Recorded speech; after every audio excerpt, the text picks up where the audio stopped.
আলাইকুম। Sir sir, আসসালামু আলাইকুম। ওয়ালাইকুম আসসালাম। তোমাদের কি ইংরেজি ক্লাস ছিল আজকে? হ্যাঁ স্যার, আজকে ছিল স্যার, আজকে 50 পর্যন্ত ক্লাস করে। তুমি কি পেজ দেখতে পাচ্ছ? হ্যালো। হ্যাঁ স্যার, দেখা যাচ্ছে। আচ্ছা, আজকে আমরা মেইনলি আয়নীকরণ শক্তি বা আয়নীকরণ বিভব কি, তারপর আয়নীকরণ বিভব কি কি বিষয়ের উপর নির্ভর করে, তারপর এই এটা নিয়ে মেইনলি আলোচনা করব। এবং আয়নীকরণ বিভব মৌলের যে পর্যায়ভিত্তিক ধর্ম আছে তার মধ্যে আয়নীকরণ বিভব খুবই গুরুত্বপূর্ণ। আয়নীকরণ বিভবকে কি বলা হয়? আয়নীকরণ শক্তি। বিভব, বিভবটা কি? পটেনশিয়াল এনার্জি, তাই না? এটা এক প্রকার শক্তি। এই কারণে আয়নীকরণ বিভবটাকে কি বলা হয়? আয়নীকরণ শক্তি। আচ্ছা, আয়নীকরণ শক্তি কি? এইটা ব্যাপার হচ্ছে একটা পরমাণুকে বা একটা মৌলের একটা পরমাণুকে আয়নে পরিণত করতে, বিশেষ করে ধনাত্মক আয়নে পরিণত করতে যে শক্তির দরকার হয় সেটি হলো আয়নীকরণ শক্তি। তো এখন প্রত্যেকটা পরমাণু কি অবস্থায় পেতে হবে? বিচ্ছিন্ন অবস্থায় পেতে হবে। এখন পরমাণু কি বিচ্ছিন্ন অবস্থায় পাওয়া যায়? মানে আলাদা আলাদা করে পাওয়া যায়? পাওয়া যায় না। না তো স্যার, হ্যাঁ, একত্রিত পদ। তো তাইলে একটা পদার্থের মধ্যে পরমাণুগুলো কি অবস্থায় আছে? এক ধরনের বন্ধন তৈরি করে আছে। জি আর স্যার। যৌগের মধ্যে তো বন্ধন আছেই, তাইলে বিচ্ছিন্ন পরমাণু পাওয়াটা খুবই মুশকিল। যেমন আমি সোডিয়াম যদি নেই, সোডিয়াম ধাতু, তাইলে কি একটা সোডিয়াম পরমাণু নিতে পারবো? পারবো না। না। তো তাইলে এখন আমাকে 1 মোল সোডিয়াম পরমাণু নিয়ে তারপরে তার প্রত্যেকটা পরমাণুকে আয়নে পরিণত করতে যে পরিমাণ শক্তির দরকার হয় সেটা কাউন্ট করে তারপরে আমরা আয়নীকরণ বিভবটা গণনা করব। এই কারণে আয়নীকরণ বিভবের সংজ্ঞা দিতে গেলে তোমার গ্যাসীয় অবস্থার কথাটা চলে আসে। গ্যাসীয় অবস্থায় ধরো সোডিয়াম ধাতু আছে, এটাকে যদি আমি গ্যাসে নেই, তাহলে গ্যাসের মধ্যে কণাগুলো কি দূরে দূরে অবস্থান করে না?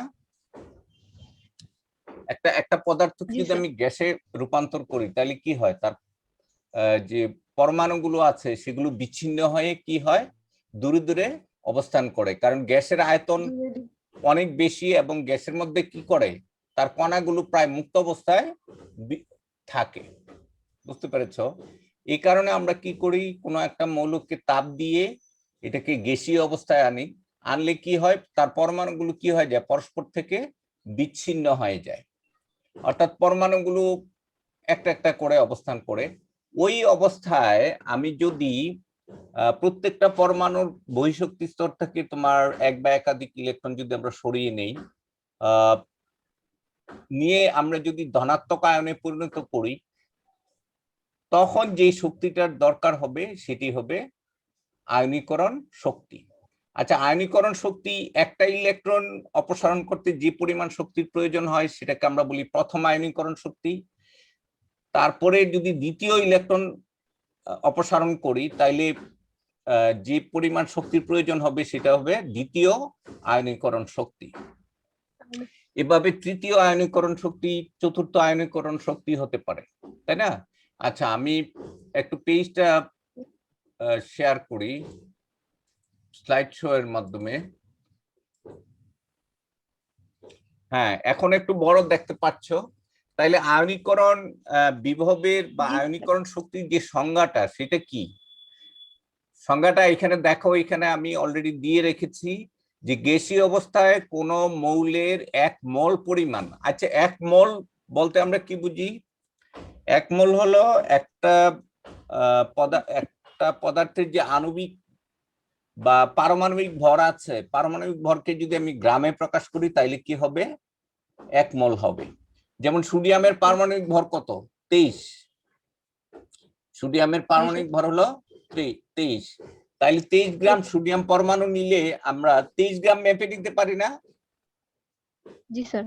আচ্ছা, 23 গ্রাম সোডিয়াম নিলে আমার মোট কয়টা পরমাণু নেওয়া হবে? সেটা হবে 6.023 ইন্টু 10⁻23t। বুঝতে পেরেছো? তাইলে আমি যদি 23 গ্রাম সোডিয়াম পরমাণু নিয়ে প্রত্যেকটা সোডিয়াম পরমাণুর বহিঃশক্তি স্তর থেকে একটা করে ইলেকট্রন অপসারণ করি, অর্থাৎ তো এখানে 1 মোল ইলেকট্রন হবে না? তাইলে 1 মোল কোন পরমাণুর বহিঃশক্তি স্তর থেকে 1 মোল ইলেকট্রন অপসারণ করে আমরা যদি 1 মোল একক ধনাত্মক আয়ন, আচ্ছা একটা ইলেকট্রন যদি অপসারণ করি তাহলে কি হয়? একক ধনাত্মক আয়ন হয়। এই যে দেখো, একক ধনাত্মক আয়নে পরিণত করলে যে পরিমাণ শক্তির দরকার হয়, আচ্ছা এখানে প্লাস চিহ্নটা কেন দেওয়া হয়েছে এটা কি বুঝো? হ্যালো স্যার, এটা তো শক্তি, মানে শক্তির এত প্রয়োজন কিলো হলে জুল। হলো প্লাস। শোনো, শক্তি যদি দিতে হয়, শক্তি দিতে হলে হলো প্লাস প্রয়োজন হলে, আর শক্তি যদি বেরিয়ে আসে তখন হয় মাইনাস। মাইনাস। শক্তি যদি বেরিয়ে আসে তখন হয় মাইনাস। আচ্ছা তাইলে আয়নীকরণ শক্তির যে সংজ্ঞাটা একটু এখান থেকে পড়ো তো, একটু জোরে জোরে দেখি, আমি এখানে লিখে রাখছি। গ্যাসীয় অবস্থায় কোনো মৌলের 1 মোল পরিমাণ বিচ্ছিন্ন পরমাণু সমূহের বহিঃস্তর থেকে একটি করে ইলেকট্রন অপসারণ করে 1 মোল একক ধনাত্মক আয়নে পরিণত করতে যে পরিমাণ শক্তির প্রয়োজন হয় তাকে সেই মৌলের প্রথম আয়নীকরণ শক্তি বা আয়নীকরণ বিভব বলে। এটার উদাহরণ দেয়া যেমন আছে, দেখো। হ্যাঁ বলো। যেমন গ্যাসীয় অবস্থায় 1 মোল পরিমাণ বিচ্ছিন্ন সোডিয়াম পরমাণু সমূহের বহিঃস্তর থেকে একটি করে ইলেকট্রন অপসারণ করে সোডিয়াম প্লাস আয়নে পরিণত করতে 496 কিলোজুল শক্তির প্রয়োজন হয়। সংজ্ঞানুসারে সোডিয়ামের প্রথম আয়নীকরণ শক্তি E1 = প্লাস 496 কিলোজুল পার মোল। হ্যাঁ, এখানে পার মোল মানে কি? প্রতি মোলের জন্য, প্রতি মোলের জন্য, তাই না? আচ্ছা এখানে পরমাণু সমূহের বললাম কেন? বিচ্ছিন্ন পরমাণু সমূহের, কারণ 1 মোলের মধ্যে তো, যদিও আমি এখানে যে বিক্রিয়াটা আমি যদি এটা পড়ি তাহলে কিভাবে পড়বো? 1 মোল sodium plus Shakti minus 1 mole electron is equal two 1 মোল কি সোডিয়াম আয়ন। তখন যে শক্তিটা হবে সেটা হবে এত কিলো জোল পার মোল। কি বুঝতে পেরেছো? এই পার মোল মানে প্রতি মোল পদার্থের জন্য যে শক্তিটা প্রয়োজন হয়। তো এখানে যদিও আমরা এমনি দেখতে দেখি যে মনে হয় সোডিয়াম পরমাণু একটা, আসলে কি একটা সোডিয়াম পরমাণু এখানে? না স্যার, না স্যার, সোডিয়াম পরমাণু তো একটা না এখানে। সোডিয়াম পরমাণু হলো কার সমান? অ্যাভোগাড্রোর সংখ্যার সমান। অ্যাভোগাড্রোর সংখ্যার সমান, সমান, তাই না? অর্থাৎ 6.023 ইন্টু 10⁻23 সোডিয়াম পরমাণু প্রত্যেকটার বাইরের সেল থেকে একটা করে ইলেকট্রন যদি অপসারণ করি ঠিক এতটা সোডিয়াম আয়ন তৈরি হবে। আচ্ছা তুমি কি একটু বলতে পারো ধনাত্মক আয়ন কখন তৈরি হয় আর ঋণাত্মক আয়ন কখন তৈরি হয়? স্যার, যখন কোনো মানে মৌল কাউকে তার ইলেকট্রন দিয়ে দেয় সেটা হয় ধনাত্মক আয়নে, আর যে নেয় সেটা হয় ঋণাত্মক। হ্যাঁ রাইট। অর্থাৎ আচ্ছা ইলেকট্রনটা দেয় নেয় কোন জায়গা থেকে? পরমাণুর ভিতর থেকে না বাহির থেকে? পরমাণুর যে, হ্যাঁ পরমাণুর যে বহিঃশক্তি স্তর আছে অর্থাৎ বাইরের শেল আছে সেখান থেকে কি করে সেই ইলেকট্রন আদান প্রদান করে। তাইলে ইলেকট্রন যদি ছেড়ে দেয় তাহলে তার একটা প্রোটন বেরিয়ে যায় না? হ্যাঁ স্যার। মনে করো সোডিয়ামের 11টা ইলেকট্রন 11টা প্রোটন ছিল। সোডিয়ামের কয়টা ছিল? 11টা ইলেকট্রন 11টা প্রোটন ছিল। এখন যদি সে একটা ইলেকট্রন দিয়ে দেয় তাইলে তার প্রোটনে 11টা থাকবে কিন্তু ইলেকট্রন হয়ে যাবে কয়টা? 10টা। হ্যালো ফাইজা, চলে আসছো না? হ্যালো ফাইজা। হ্যাঁ ওয়ালাইকুম আসসালাম। তুমি তো সাউন্ড করছো না। আচ্ছা আচ্ছা, আমরা আয়নীকরণ বিভব নিয়ে আলোচনা করছি। দেখো আয়নীকরণ শক্তি এখানে 1 মোল, এটা আমরা কিভাবে পড়বো? 1 মোল গ্যাসীয়, এই যে জি লেখা হয়েছে কি জন্য? গ্যাসীয়। 1 মোল গ্যাসীয় সোডিয়াম পরমাণুর প্রত্যেকের বহিঃশক্তি স্তর থেকে 1 মোল ইলেকট্রন অপসারণ করে সোডিয়াম আয়নে পরিণত করতে যে পরিমাণ শক্তির দরকার হয় সেটি হলো সোডিয়ামের প্রথম আয়নীকরণ শক্তি। আচ্ছা, দ্বিতীয় আয়নীকরণ শক্তি কি হবে? তাহলে সোডিয়াম পরমাণুর বহিঃশক্তি এই স্তর থেকে 2টা ইলেকট্রন যদি আমরা অপসারণ করি, তাই না, সেটা হবে দ্বিতীয় আয়নীকরণ শক্তি। একইভাবে দেখো লিথিয়াম, এটা আমরা কিভাবে পড়বো? এটা যদি আমরা পরে শোনাই তাইলে এটা কিভাবে পড়বো?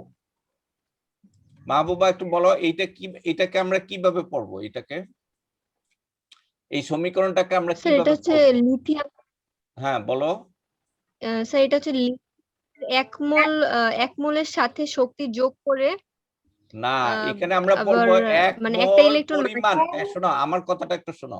1 মোল পরিমাণ গ্যাসীয়, 1 মোল পরিমাণ গ্যাসীয় লিথিয়াম পরমাণু থেকে, 1 মোল পরিমাণ গ্যাসীয় রেশিও লিথিয়াম পরমাণু থেকে বা পরমাণুর বহিঃশক্তি স্তর থেকে 1 মোল ইলেকট্রন অপসারণ করে কি করে? লিথিয়াম লিথিয়াম আয়নে পরিণত করার সময় কি পরিমাণ শক্তি নির্গত প্রয়োজন হয়? কি পরিমাণ শক্তি? 520 কিলো জুল পার মোল। প্রয়োজন হয়, তাই না? এতে করে আমরা বলবো যে লিথিয়ামের প্রথম আয়নীকরণ শক্তি হলো 520 কিলো জুল পার মল। এবার বলো তুমি, বলো। স্যার, হ্যাঁ স্যার আপনি লিথিয়ামের বা ওই পটাশিয়ামের লাইনটা আরেকবার একটু বলেন, আমি একটু লিখে নিব কিভাবে বলতে হয় আমি জিনিসটা। সাউন্ড তো রেকর্ড করে আমি দিবই তোমাদের। হ্যাঁ, গত আচ্ছা ক্লাসটা আচ্ছা আমি দিতে পারি নাই, এবার চেষ্টা করবো ইনশাল্লাহ, যদি সব ঠিক থাকে আমি আবার তোমার পুরা সাউন্ডটাই তো তুমি তখন পেয়ে যাবে, তুমি তখন ঠান্ডা মাথায় লিখে নিবে, ঠিক আছে? আচ্ছা স্যার। এটা দেখে আচ্ছা দেখে। আচ্ছা, এটা আমি আবার বলছি, পটাশিয়ামের প্রথম আয়নীকরণ বিভব হলো 419 কিলো জুল পার মল। তাইলে এখানে আমরা বলবো যে 1 মোল গ্যাসীয় পটাশিয়াম পরমাণুর বহিঃশক্তি স্তর থেকে 1 মোল ইলেকট্রন অপসারণ করে 1 মোল পটাশিয়াম আয়নে পরিণত করার সময় কি হয়? করতে এত কিলোজুল শক্তির দরকার হয়। আচ্ছা, এখানে দেখো আমি এখানে যেমন উদাহরণটা দিয়ে রাখছি, একটু দেখো এই জিনিসটা দেখো। গ্যাসীয় অবস্থায় 1 মোল পরিমাণ বিচ্ছিন্ন সোডিয়াম পরমাণু সমূহের, কেন পরমাণু সমূহের বললাম? কারণ অনেকগুলো যে এখানে হ্যাঁ হ্যাঁ বহিঃস্তর থেকে একটি করে, মানে প্রত্যেকের একটি করে ইলেকট্রন অপসারণ করে সোডিয়াম আয়নে পরিণত করতে এত কিলো জুল শক্তির প্রয়োজন হয়। এখানে আর প্লাস বলার দরকার নাই, যেহেতু শক্তির প্রয়োজন তাইলে এটা দিয়ে বোঝায় প্লাস। বুঝতে পেরেছ? শক্তির প্রয়োজন হলে প্লাস, আর যদি শক্তি বেরিয়ে আসে তখন এই চিহ্নটা হয় মাইনাস। ক্লিয়ার? যেমন এখানে একটা চার্ট দেয়া আছে, দেখো এই চার্টের প্রত্যেকটা দ্বিতীয় পর্যায়ের মৌলগুলোর প্রথম আয়নীকরণ বিভব দেয়া আছে। যেমন দেখো লিথিয়ামের হলো 620.2 কিলোজুল পার মোল, বেরিলিয়ামের হলো 899.4 কিলোজুল পার মোল, বোরনের হলো 800.6। হ্যাঁ, তারপরে হলো কার্বনের হলো 886.4। আচ্ছা, পর্যায়ে তাইলে আমরা এদিক থেকে এদিকে যদি যাই তাহলে পরমাণুর আকার বাড়ে না কমে? বলো দেখি। স্যার কোন দিক থেকে? লিথিয়াম থেকে পরমাণুর আকার কমতে থাকে। হ্যাঁ, কমতে থাকে। তাইলে পরমাণু আকার কমতে থাকে। এখন আমরা কি দেখছি এখানে? আয়নীকরণ বিভব এটার চেয়ে এটার কি বেশি না কম? স্যার বেশি। বেশি। আবার বোরনের আয়নীকরণ বিভব কি আরো বেশি না? নাকি একটু ব্যতিক্রম আছে, এটা কমে গেছে? এটা বেশি হওয়ার কথা ছিল কিন্তু এটা কমে গেছে। আচ্ছা, কার্বনের হলো 8088, এটা বেড়ে গেছে। কার্বনের চেয়ে নাইট্রোজেনের আরো বেশি। কিন্তু এইখানে একটা ব্যতিক্রম আছে, আমরা যে নিয়মের ব্যতিক্রম নাই সেটা আমরা দেখব। তাইলে পর্যায় সারণীর সাধারণ নিয়ম অনুযায়ী বা থেকে ডান দিকে গেলে কি হয়? হ্যালো স্যার, পর্যায় সারণীর বা থেকে ডানে গেলে আকৃতি হ্রাস পায়, পরমাণুর আকার হ্রাস পায়। যার ফলে জি আয়নীকরণ বিভব বৃদ্ধি পায়। আচ্ছা, কেন বৃদ্ধি পায় এটা কি বলতে পারো? কারণ নিউক্লিয়াস থেকে ইলেকট্রনের দূরত্ব কমে যায় না? এটা যদি স্যার। নিউক্লিয়াস হয়, আমরা যদি পরমাণুর আকার যদি ছোট হয়ে যায়, এই যে এইটা এখানে, আবার যদি আমরা এখানে নিউক্লিয়াস লিখি, এইটা যদি আরো কাছে চলে আসে, তাইলে এই যে নিউক্লিয়াস থেকে ইলেকট্রনের দূরত্ব কি হয়? কমে যায়। পরমাণুর আকার হ্রাস পেলে কি হয়? নিউক্লিয়াস থেকে ইলেকট্রনের দূরত্ব কমে যায়। আর দূরত্ব কমলে কি হয়? ওই যে আমরা কুলম্বের সূত্র, যে F is inversely proportional to কি ডি স্কোয়ার, তাই না? মানে এই যে আকর্ষণ বল দূরত্বের বর্গের ব্যস্তানুপাতিক, মানে দূরত্ব বাড়লে আকর্ষণ কমে যায়, আর দূরত্ব কমলে আকর্ষণ বাড়ে, তাই না? এটা কার? কুলম্বের সূত্র না? জি স্যার। ওই যে F is equal to Q one Q two by বা সূত্র। স্কয়ার। জি স্যার। তাইলে আমরা দেখলাম যে এই ধনাত্মক নিউক্লিয়াস এবং ইলেকট্রনের দূরত্ব যদি কমে যায়, আর এইটা হলো ইলেকট্রন, এই ধনাত্মক নিউক্লিয়াস আর ইলেকট্রনের দূরত্ব যদি কমে যায়, তাহলে কি হয়? এই এফ এর মান বেড়ে যায়। এফ এর মান কি হয়? বেড়ে যায়। বেড়ে যায়। এফ এর মান বেড়ে গেলে আমি ইলেকট্রনটা সরাতে আমার অনেক কষ্ট হবে না? এখানে যদি হ্যাঁ স্যার। তাইলে আমরা জানি, তাইলে আমরা বলতে পারি যে একটা পরমাণুর আকার যত ছোট হবে ততই কি হবে? তার আয়নীকরণ বিভব বেড়ে যাবে। আবার আয়নীকরণ শক্তি আর আয়নীকরণ বিভব কি একই জিনিস? একই জিনিস। বিভব হইল সাধারণত স্থিতিশক্তির বেলায় আমরা বিভব বলে থাকি। অবস্থার কারণে, শুনো, অবস্থার কারণে বস্তু যে শক্তিটা অর্জন করে সেটাই হলো পটেনশিয়াল এনার্জি বা বিভব। বুঝতে পেরেছো? আচ্ছা, যেমন ধরো তুমি একটা পানিকে যদি উপরে উঠাও, তাইলে এটা নিচে পড়ার শক্তি পায় না? হ্যাঁ স্যার। তাইলে কি হয়? পানির বিভব বেড়ে যায়। আবার বিদ্যুৎ যদি দেখা যায় এক জায়গায় ইলেকট্রনের ঘনত্ব বেশি, আরেক জায়গায় ইলেকট্রনের ঘনত্ব কম, তাহলে উচ্চ ঘনত্বের অঞ্চল থেকে নিম্ন ঘনত্বের দিকে কি হয়? ইলেকট্রন প্রবাহিত হয়। তাহলে যেখানে ইলেকট্রনের উচ্চ ঘনত্ব আছে সেখানে হলো একরকম বিভব আছে, উচ্চ বিভব, আর যেখানে ইলেকট্রনের ঘনত্ব কম সেখানে হলো নিম্ন বিভব। এই কারণে আয়নীকরণ শক্তি তো বিভব, কারণ ইলেকট্রন আমি সরাচ্ছি, এক জায়গা থেকে অন্য জায়গায় নিয়ে যাচ্ছি। এবং বিভবও এক প্রকার শক্তি। এটা কি শক্তি? বিভবটা স্থিতি শক্তি। অবস্থানের কারণে কোনো একটা শক্তিকে আমরা কি বলি? বিভব শক্তি। বিভব শক্তি অবস্থান পরিবর্তনের কারণে যে শক্তি আসে। হ্যাঁ, আমি একটা স্প্রিং কে যদি টেনে ধরি, তাহলে সেটা আবার আগের জায়গায় ফিরে যাওয়ার শক্তি অর্জন করে না? জি স্যার। তাহলে ওইটা হলো বিভব শক্তি। এই কারণে আমি বারবার বলতেছি যে আয়নীকরণ শক্তি হলো এক প্রকার বিভব শক্তি, তাই না? বিভব শক্তি অনেক রকমের হতে পারে, বৈদ্যুতিক বিভব হতে পারে। এইটা হলো আয়নীকরণটা হলো বৈদ্যুতিক বিভব। কেন বৈদ্যুতিক বিভব বলো দেখি? কারণ এখানে পজিটিভ ধনাত্মক বিদ্যুৎ এবং ঋণাত্মক বিদ্যুতের ব্যাপার আছে, তাই না? জি স্যার। তাহলে এই কারণে আয়নীকরণ বিভবটা হলো বৈদ্যুতিক বিভব বা আয়নীকরণ শক্তিটা।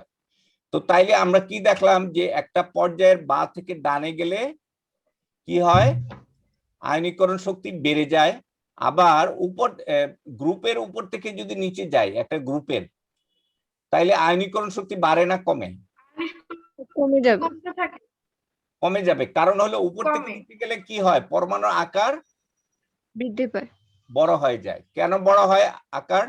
কারণ এইখানে এখানে যদি একটা শক্তি স্তর হয়, এখানে হবে দুইটা, এরপরেরটা হবে তিনটা। যেমন লিথিয়ামের দুইটা শক্তি স্তর, সোডিয়ামের হলো তিনটা, পটাশিয়ামের হলো চারটা। তাইলে আমরা আকারগত পার্থক্য দেখি। এই কারণে দেখা যাবে যে লিথিয়াম থেকে পটাশিয়ামের দিকে আয়নীকরণ বিভব হ্রাস পাচ্ছে। যেমন দেখো 620, 496, তারপরে 419। এটা কি বুঝতে পেরেছ? জি স্যার।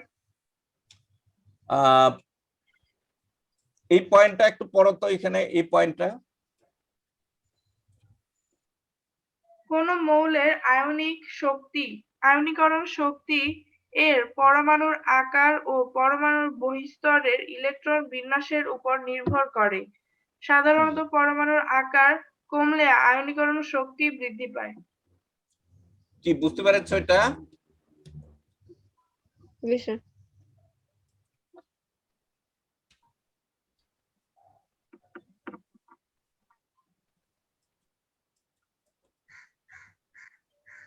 ওহো, বেশি চলে গেছে। আচ্ছা, এইখানে এই চার্টটা একটু দেখো। আরেকটা হলো আয়নীকরণ শক্তি কি কি বিষয়ের উপর নির্ভর করে। আমরা আয়নীকরণ শক্তি মোট 3টা জিনিসের উপর নির্ভর করে।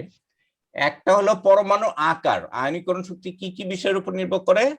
3টি বিষয়। একটা হলো পরমাণুর আকার, আরেকটা হলো তোমার পরমাণুর বহিঃশক্তি স্তরের ইলেকট্রন বিন্যাস বা যোজ্যতা স্তরের ইলেকট্রন বিন্যাস, আর আরেকটা হলো আচ্ছাদন প্রভাব বা শিল্ডিং ইফেক্ট।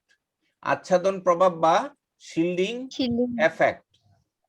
যেমন দেখো, আমরা তো জানলাম যে পরমাণুর আকার ধরো এইটা একটা পরমাণু, তারপরে এইটা একটা পরমাণু, আবার এইটা একটা পরমাণুর আকার। এখন এখানে আয়নীকরণ শক্তি কিভাবে চেঞ্জ হবে বলো দেখি। আমরা যদি এদিক থেকে এদিকে যাই, আয়নীকরণ শক্তি কি হবে? কমে যাবে, কমবে। আর যদি এদিক থেকে এদিকে আসি, বাড়বে। আয়নীকরণ শক্তি বেড়ে যাবে। আচ্ছা, আরেকটা জিনিস দেখো, শক্তি স্তরের যে ইলেকট্রন বিন্যাস, যেমন দেখো আমরা যদি অক্সিজেন দেখি, অক্সিজেনের বাইরের সেলের ইলেকট্রন বিন্যাসটা কি? বাইরের সেলের ইলেকট্রন বিন্যাসটা কি? 2s2 2p6 2p4 2p কত?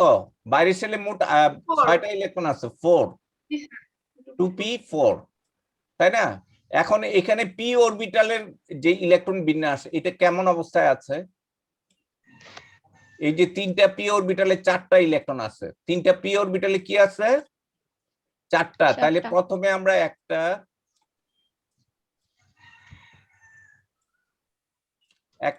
আর এখানে কি অবস্থায় আছে? এই জোড়াটা এখানে জোড়বদ্ধ অবস্থায় আছে, তাই না? তাহলে অক্সিজেনের 2টা মুক্ত ইলেকট্রন আছে। কিন্তু আমরা যদি নাইট্রোজেনের বেলায় দেখি, নাইট্রোজেন হলো 7, এটার ইলেকট্রন বহিঃশক্তি স্তরের ইলেকট্রন বিন্যাস কি হবে? 2s2 হ্যাঁ 2s2 2p3 জি স্যার। 2p3। তাইলে এখানে দেখো, এইটার পি এর যে স্ট্রাকচার, এখানে পি এর স্ট্রাকচারটা কি? সেখানে 3টা হবে। পি এর একটা একটা করে অর্ধপূর্ণ অবস্থায় আছে। এখানে অরবিটাল গুলো কি অবস্থায় আছে? অর্ধপূর্ণ। আচ্ছা, এখানে অরবিটাল গুলো কি সুষম, আর এখানে কি সুষম? না স্যার। মানে একটা বাড়িতে মনে করো 6 জন লোক থাকতে পারে, একটা বাড়িতে 6 জন লোক থাকতে পারে, সেই বাড়িটার নাম হলো পি। এখন এটাতে 4 জন লোক আছে, তাইলে যেখানে এক ঘরে 2 জন আছে, সেখানে একটা ঠোকাঠুকি হবে না? বলবে যে ও একা একা আছে, আমি কেন এখানে ডাবল থাকবো? এদের মধ্যে একটা ঝগড়া হবে। আর এখানে যদি প্রত্যেকে একটা একটা রুম নিয়ে আছে, এখানে এরা কি খুব শান্তিতে আছে, সবাই সমান। আমাদের সমাজে কি সবাই সমান হলে কোনো ঝগড়া থাকে না, কিন্তু এই অসমান থাকলেই কি হয়? যত সব ঝামেলা। তো তাইলে আমরা দেখবো যে নাইট্রোজেনের বেলায় পি অরবিটাল গুলো সবাই অর্ধপূর্ণ আছে, আর অক্সিজেনের বেলায় পি অরবিটাল গুলো দুটো অর্ধপূর্ণ আছে আর দুটো পূর্ণ অবস্থায় আছে। এই কারণে অক্সিজেন পরমাণুর স্থিতিশীলতা কম। এখান থেকে যদি একটা অক্সিজেন ইলেকট্রন দিয়ে দেয়, সরিয়ে নেই, তাহলে সে নাইট্রোজেনের মতো অর্ধপূর্ণ হয় না? জি স্যার। অর্ধপূর্ণ হয়। এই কারণে দেখবো আমরা অক্সিজেনের প্রথম আয়নীকরণ শক্তি, আচ্ছা আমরা দেখবো যে নাইট্রোজেন পরমাণুর আকার থেকে অক্সিজেন পরমাণুর আকার ছোট, তাইলে এই হিসাবে নাইট্রোজেনের চেয়ে অক্সিজেনের আয়নীকরণ বিভব কি হওয়ার উচিত ছিল, বেশি হওয়া উচিত ছিল, হ্যাঁ স্যার। কিন্তু আমরা দেখবো কম। এই যে দেখো 1402 আর এটা হলো 1314, 1402 আর হলো 1314, তাইলে এটা ব্যতিক্রম হয়ে গেল না? আমরা এখান থেকে যে আসি, এই যে দেখো আস্তে আস্তে এই সিঁড়ি বেয়ে আসতেছি লিথিয়াম থেকে বেরিলিয়ামে গেলে কি হয়, আয়নীকরণ শক্তি বাড়ে। আবার বেরিলিয়াম থেকে বোরনে গেলে কমে যায়। এটা হলো একটা ব্যতিক্রম। এটা কি ব্যতিক্রম? কেন ব্যতিক্রম এটা বলতে পারবে? এটা যোজ্যতা স্তরের ইলেকট্রন। হ্যাঁ, যোজ্যতা স্তরের ইলেকট্রন এইখানে জোড়বদ্ধ অবস্থায় আছে। বোরনের মধ্যে কি অবস্থায় আছে? বোরনের যে শেষের দুটো ইলেকট্রন, এইখানে বোরনের বাইরের শেল হলো 2s, তাই না? 2s এ কয়টা ইলেকট্রন আছে? দুইটা জোড়বদ্ধ অবস্থায় আছে। 2s2 আর 2p1। হ্যাঁ, তো 2s2 অবস্থায় আছে, তাই না? না পি বোরনের মোট কয়টা ইলেকট্রন? 5টা। আর বেরিলিয়ামের 4টা। হ্যাঁ 4টা। আচ্ছা, আমি আবার দেখাই। দেখো এই হলো বেরিলিয়াম, এটা হলো 4। আচ্ছা, বেরিলিয়াম, এটার ইলেকট্রন বিন্যাস কি? 1s2 2s2 2s2। তাহলে বাইরের সেল আমার এই যোজ্যতা স্তর হলো বাইরের সেল। এখানে ইলেকট্রন গুলো কি অবস্থায় আছে? বিপরীত স্পিনে আছে। ইলেকট্রন গুলো কি অবস্থায় আছে? বিপরীত স্পিনে জোড়বদ্ধ অবস্থায় আছে। আর আমরা যদি বোরনের দিকে যাই, বোরন এটা হলো 5, তাইলে এটার ইলেকট্রন বিন্যাস কি? 1s2 2s2 2s2 2p1 আর হলো 2p1। তাইলে এইখানে দেখো তার যে বাইরের সেলটা, এখানে হলো 2s, তারপরে হলো 2p।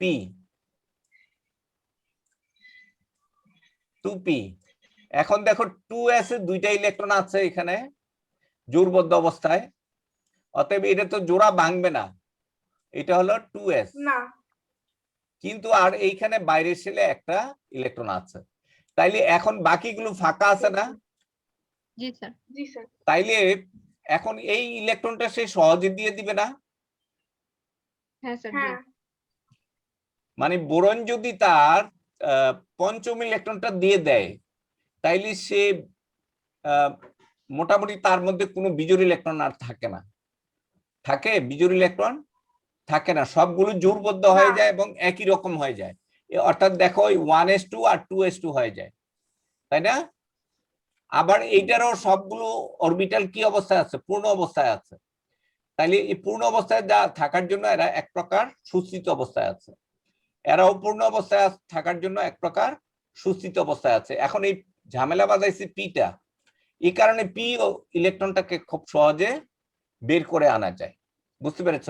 এই কারণে আমরা দেখব যে বেরিলিয়াম থেকে বোরন পরমাণুর আকার ছোট, কিন্তু তারপরেও দেখবো একটা ব্যতিক্রম, তার আয়নীকরণ বিভব কম। যেমন দেখো এটা প্রায় 900, 899, আর এটা হলো 801, মানে 100 ডিফারেন্স, প্রায় 100 ডিফারেন্স, তাই না? তো তাইলে আয়নীকরণ বিভব কিসের উপর নির্ভর করে? আরো শুধু পরমাণুর আকারের উপর নির্ভর করে না, শুধু বহিঃশক্তি স্তরের ইলেকট্রন বিন্যাসের উপরও নির্ভর করে। কিসের উপর নির্ভর করে? বহিঃশক্তি স্তরের অরবিটাল গুলো যদি পূর্ণ অথবা অর্ধপূর্ণ থাকে, তাইলে কি হয়? তার আয়নীকরণ বিভব বেড়ে যায়। বহিঃশক্তি স্তরের তোমার যে অরবিটাল গুলো আছে, সেই অরবিটাল গুলো যদি ইলেকট্রন দ্বারা পূর্ণ অবস্থায় থাকে অথবা অর্ধপূর্ণ অবস্থায় থাকে, তাহলে কি হয়? আয়নীকরণ বিভব বেড়ে যায়। আবার বহিঃশক্তি স্তরের অরবিটাল গুলো যদি ইলেকট্রন দ্বারা তোমার কি থাকে, কিছু আংশিক পূর্ণ থাকে, তাইলে তখন দেখা যাবে যে তার আয়নীকরণ বিভব কমে যায়, তাই না? আমরা যেমন দেখবো বেরিলিয়ামের হলো বহিঃশক্তি স্তরের অরবিটাল গুলো ইলেকট্রন দ্বারা পূর্ণ, বোরনের বেলায় একটা অরবিটাল আংশিক পূর্ণ, এই কারণে এটার বিভব কমে গেছে। আবার দেখো কার্বনের বেড়ে গেছে। এই ছবিটা হলো একটা সিঁড়ি, এটা স্টাডি করতে পারো। দেখো এই যে এখান থেকে উপর থেকে নিচে গেলে সিঁড়ি কমতেছে, এই যে দেখো, তাই না? এই যে এগুলোর আয়নীকরণ বিভব নিচের দিকে কমে যাচ্ছে। এই যে দেখো লিথিয়াম থেকে আমরা নিচের দিকে আয়নীকরণ বিভব কমে যাচ্ছে, বেরিলিয়াম থেকে আয়নীকরণ বিভব কমে যাচ্ছে। আবার আমরা যদি বা থেকে ডানের পর্যায়ের দিকে এইভাবে, তাইলে কিছু ব্যতিক্রম আমরা দেখব। যেমন নাইট্রোজেন, ব্যতিক্রমগুলো কার কার মধ্যে বলো দেখি এখানে? নাইট্রোজেন আর অক্সিজেন, আর কি? Beryllium boron. বেরিলিয়াম বোরন আর নাইট্রোজেন আর অক্সিজেন। আর কি হতে পারে ব্যতিক্রম? স্যার সালফার আর ফসফরাস। সালফার ফসফরাসে কিছুটা ব্যতিক্রম, রাইট। আর ব্যতিক্রম কি? অ্যালুমিনিয়াম, অ্যালুমিনিয়াম আর ম্যাগনেসিয়াম। দেখো ম্যাগনেসিয়াম চেয়ে অ্যালুমিনিয়ামের আকার ছোট, কিন্তু দেখা যাবে যে এটার আয়নীকরণ বিভব বেশি না হয়ে কমে গেছে। তাহলে ম্যাগনেসিয়াম, অ্যালুমিনিয়াম, ব্যতিক্রমগুলো কি কি আবার একটু দেখো। এই ব্যতিক্রমগুলো কেন হলো? স্যার জেলিয়াম আর জার্মেনিয়ামেও তো মনে হয় ব্যতিক্রম। আমরা বেশিগুলো মনে রাখবো না, আমরা খালি মোট 2 জোড়া মনে রাখি, 2 জোড়া 3 জোড়া মনে রাখি, 3 জোড়া মনে রাখি, যেগুলো আমাদের খুব বেশি ইম্পর্টেন্ট। এগুলোর ক্ষেত্রে আমাদের আয়নীকরণ বিভব, তাহলে নাইট্রোজেনের চেয়ে অক্সিজেনের আয়নীকরণ বিভব কমে গেল কেন? বাড়ার কথা ছিল কিন্তু কমে গেছে। তারপরে বেরিলিয়াম থেকে বোরনের আয়নীকরণ বিভব কমে গেছে, বাড়ার কথা ছিল। তারপরে আমরা দেখব ম্যাগনেসিয়াম আর অ্যালুমিনিয়ামের মধ্যে আয়নীকরণ বিভব ব্যতিক্রম হয়ে গেছে। ফসফরাস আর সালফারের মধ্যে আয়নীকরণ বিভব ব্যতিক্রম হয়ে গেছে। এইটার কারণ হলো, এগুলোর কারণ হলো তাদের বহিঃশক্তি স্তরের ইলেকট্রন বিন্যাস, তাই না? আর একটা শিল্ডিং প্রভাব বলতে আমরা কি বুঝি? শিল্ডিং প্রভাব হলো যে ভিতরের ইলেকট্রন, মনে করো এইটা হলো নিউক্লিয়াস, তাই না? শিল্ডিং প্রভাবটা কি? আচ্ছা তোমরা যুদ্ধক্ষেত্রে শিল্ড দেখছো, ঢাল? ঢাল জি স্যার। মানে আমাকে শত্রু যখন আঘাত করে, তো আমার আর শত্রুর মাঝখানে আমরা কি ধরি? একটা শিল্ড ধরি। শিল্ড মানে একটা ভিসের মতো গোল একটা জিনিস ধরি না? হ্যাঁ স্যার বুঝতে পারছি, গোল থাকে। তো তাইলে সেটা কি করে? তলোয়ার দিয়ে আঘাত করলে ওইটা আমাকে বাঁচায়, ওইটার জন্য সে আঘাত করতে পারে না। তো এই পরমাণুর ক্ষেত্রেও এই শিল্ডিং ইফেক্টটা হয়। শিল্ডিং এটাকে বলা হয় আচ্ছাদন প্রভাব বা স্ক্রিনিং প্রভাব। মনে করো এইটা হলো নিউক্লিয়াস, এখন এইখানে একটা শক্তি স্তর আছে, এইখানে একটা শক্তি স্তর আছে, এখন এইখানে একটা ইলেকট্রন আছে, আর তাইলে এই দুটো, আবার এইখানেও একটা ইলেকট্রন আছে। এখন দেখো এই ইলেকট্রন কি হবে? বিকর্ষণ হবে না? হ্যাঁ। তাহলে এই ইলেকট্রনটা কি করছে? এই বাইরের ইলেকট্রনটাকে আকর্ষণ করতে বাধা দিচ্ছে না এটা?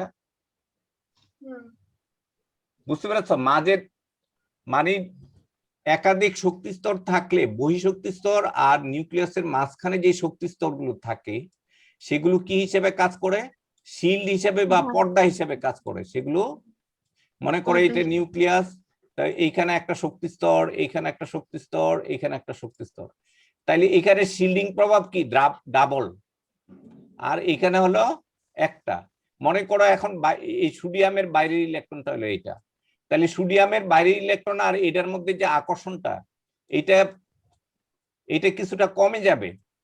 কেন কমে যাবে? এই যে ভিতরে এখানে আছে একটা ইলেকট্রন, এখানে আছে কয়টা ইলেকট্রন? 8টা, আর এখানে আছে কয়টা? 2টা। তাইলে এই যে ভিতরের শক্তি স্তরগুলো কি করে? বহিঃশক্তি স্তরের ইলেকট্রনগুলোকে আকর্ষণে বাধা প্রদান করে বা পর্দা হিসেবে কাজ করে, তাই না? আমি যদি কোনো একটা জিনিস দেখতে চাই, তাইলে যেটাকে দেখতে চাই তার মাঝে যদি একটা পর্দা পড়ে যায়, তাহলে আমি কি ঠিকভাবে দেখতে পারবো? না স্যার। দেখতে পারবো না, তাইলে এটাকে স্ক্রিনিং প্রভাবও বলা হয়। কি বলা হয়? স্ক্রিনিং প্রভাব, তাই না? তাইলে আয়নীকরণ বিভব কয়টা বিষয়ের, এই স্ক্রিনিং প্রভাব যত বেশি হবে কি হবে? আয়নীকরণ বিভবের মান কি হবে? হ্রাস পাবে। কমবে। যেমন যেমন দেখো, লিথিয়ামের বাইরের সেলে আর ভিতরের সেলের মধ্যে, নিউক্লিয়াস এবং বাইরের সেলের মধ্যে কয়টা পর্দা আছে? দুইটা। লিথিয়াম এই প্রথম সেল একটা পর্দা আছে। আবার সোডিয়ামের নিউক্লিয়াস এবং বাইরের সেলের মধ্যে কয়টা পর্দা আছে? দুইটা। আর এইটা হলো তৃতীয় সেলে ইলেকট্রনটা আছে। পটাশিয়ামের কয়টা আছে? 3টা। দেখো এই দুইটা হলো শিল্ডিং প্রভাব দিচ্ছে, এখানে এইটা শিল্ডিং প্রভাব দিচ্ছে। তাইলে একটা গ্রুপের উপর থেকে নিচে গেলে কি হয়? শিল্ডিং প্রভাবটা বেড়ে যায়, আচ্ছাদন প্রভাবটা কি হয়? বেড়ে যায়। এই কারণে কি হয়? নিউক্লিয়াস কর্তৃক বহিঃশক্তি স্তরের ইলেকট্রনকে খুব জোরে টানতে পারে না। এই কারণে কি হয়? একটা গ্রুপে উপর থেকে নিচে গেলে কি হয়? আয়নীকরণ বিভব কমে যায়। আচ্ছা, আমি যদি একটা প্রশ্ন করি যে লিথিয়াম থেকে সোডিয়ামের আয়নীকরণ বিভব কম কেন, ব্যাখ্যা করো, এটা কি পারবে? হ্যাঁ স্যার, কারণ স্যার উপর থেকে আচ্ছা, নিচে এখানে গেলে কারণ কতগুলো হতে পারে। এক হলো লিথিয়াম থেকে সোডিয়াম পরমাণুর আকার বড়, তারপরে লিথিয়াম আর সোডিয়ামের মধ্যে কি আচ্ছাদন প্রভাব লিথিয়াম থেকে বেশি, তাই না? লিথিয়ামে নিউক্লিয়াস ও বহিঃশক্তি স্তরের ইলেকট্রনের মধ্যে একটা স্ক্রিন আছে বা একটা কক্ষপথ আছে। আবার সোডিয়ামে আমরা দেখবো নিউক্লিয়াস থেকে বহিঃশক্তি স্তরের ইলেকট্রনের মধ্যে কয়টা কক্ষপথ আছে? 2টা।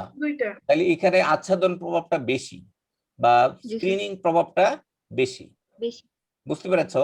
আচ্ছা, আমি স্ক্রিনিংটা আমি আবার বুঝাচ্ছি যে একটা পাতলা পর্দা দিয়ে কিন্তু আমরা, মনে করো দুটো মানুষ একজন আরেকজনকে দেখতে চায়, এখন মাঝে যদি একটা পাতলা পর্দা দেই তাহলে কম দেখতে পাবে না? জি স্যার, বেশি দেখতে পারবে, মানে হ্যাঁ, আরেকজনের এখন কোনো 2টা যদি পাতলা পর্দা দেই আরো কম দেখতে পারবে, 3টা দিলে আরো কম দেখতে পারবে। এই কারণে এটাকে আমরা কি বলি? আচ্ছাদন প্রভাব, বা ইংরেজিতে কি বলে? Screening effect. Screening, SCREEN।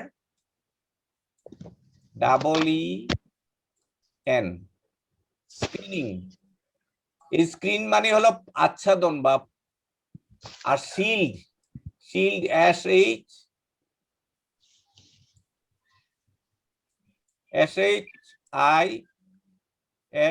Shield. Shield মানে কি? শিল্ডটা তো এটা জানো, ঢাল, তাই না? তো এই শিলিং এই কারণে আমরা এখানে লিথিয়াম আর সোডিয়ামের মধ্যে দুটো জিনিস আছে, একটা হলো পরমাণুর আকারের পার্থক্য, আর একটা হলো শিল্ডিং প্রভাবের পার্থক্য। ক্লিয়ার? এখন তোমরা একটু বলো তো, আয়নীকরণ বিভব কি কি বিষয়ের উপর নির্ভর করে?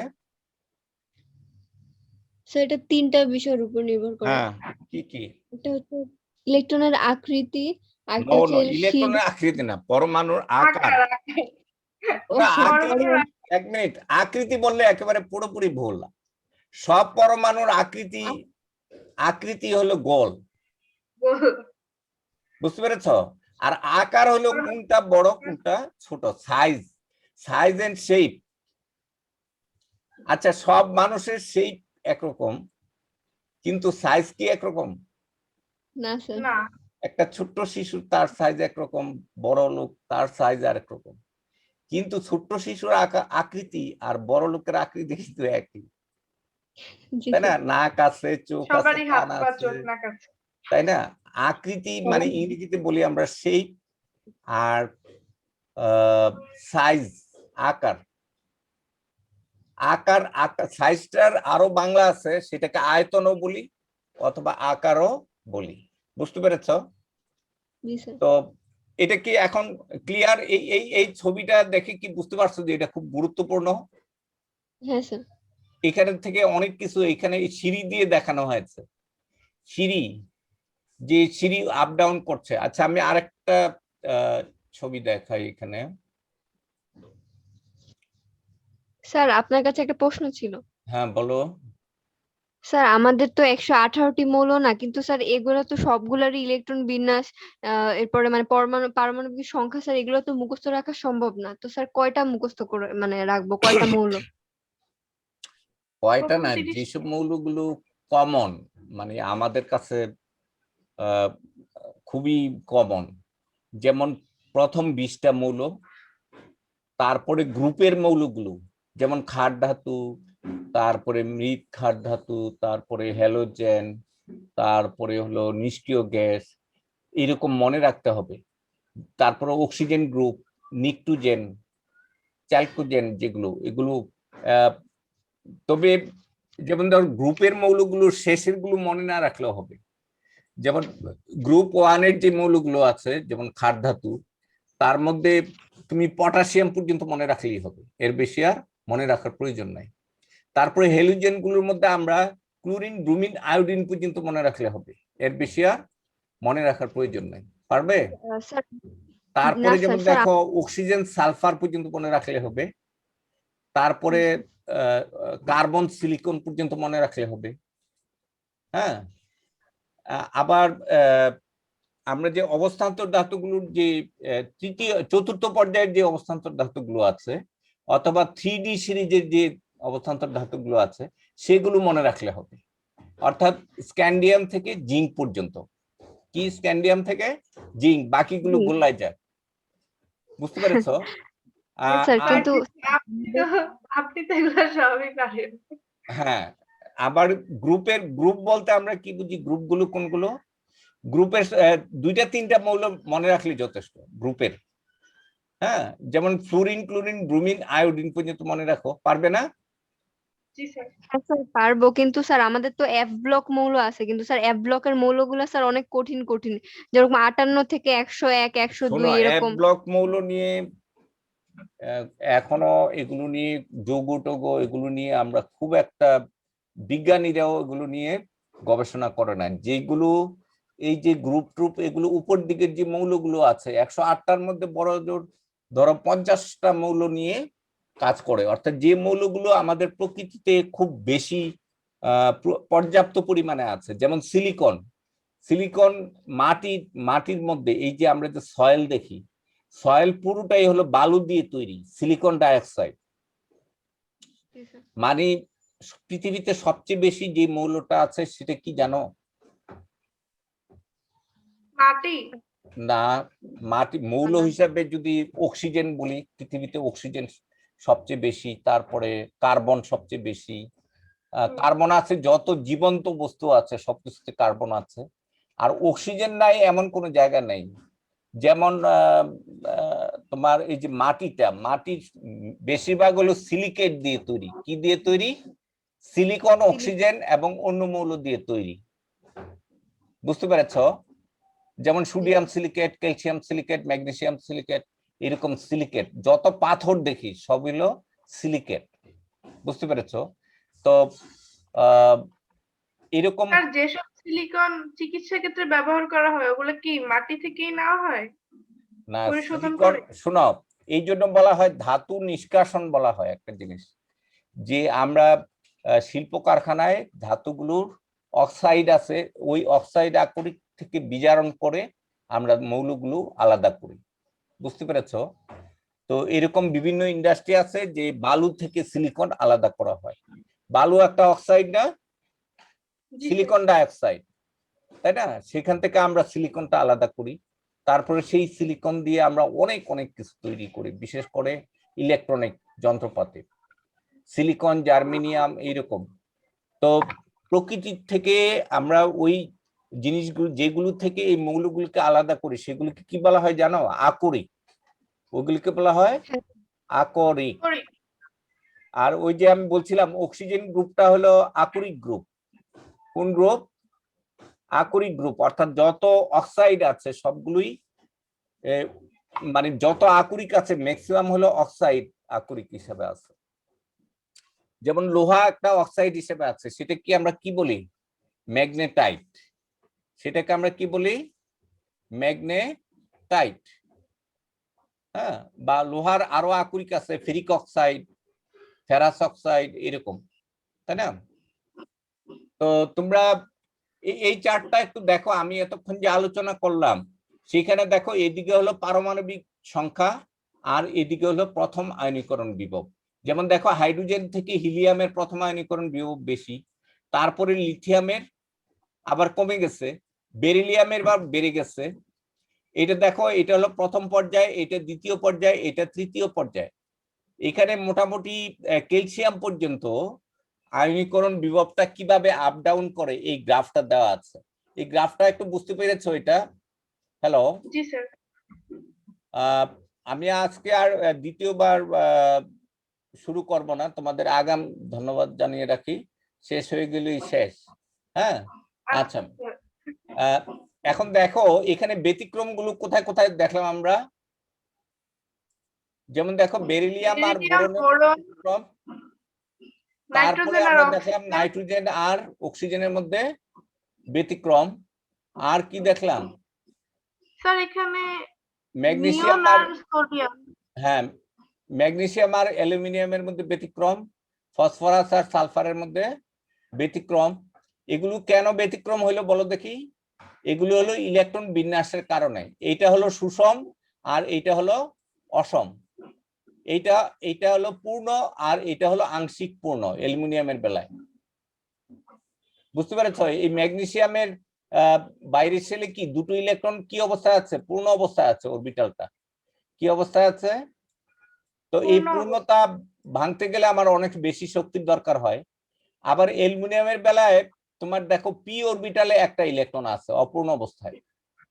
পি অরবিটালে কি আছে? একটা ইলেকট্রন অপূর্ণ অবস্থায় আছে। আবার নাইট্রোজেনের বেলায় দেখো এই পি অরবিটাল তিনটা অর্ধপূর্ণ অবস্থায় আছে। পি অরবিটাল কি অবস্থায় আছে? অর্ধপূর্ণ অবস্থায় আছে নাইট্রোজেনের বেলায়, তাই না? তারপরে আর অক্সিজেনের বেলায় তোমার পি অরবিটাল কি অবস্থায় আছে? আংশিক পূর্ণ আছে। যেমন দেখো একটা আছে একরকম, একটাতে দুইটা ইলেকট্রন আছে, আরেকটাতে একটা করে ইলেকট্রন আছে, তাই না? তো তাইলে এখন আমরা এই কারণে এই ব্যতিক্রম গুলো আছে। বেরিলিয়ামের মধ্যে কি আছে? বাইরের শেলের দুটো ইলেকট্রন জোড়বদ্ধ অবস্থায় আছে, বা বাইরের যে অরবিটাল গুলো আছে সেখানে। আবার বোরনের বেলায় দেখবো আমরা পি অরবিটালটা কি অবস্থায় আছে? একটা ইলেকট্রন আছে পি অরবিটালে। তাহলে এই কারণে আমরা আয়নীকরণ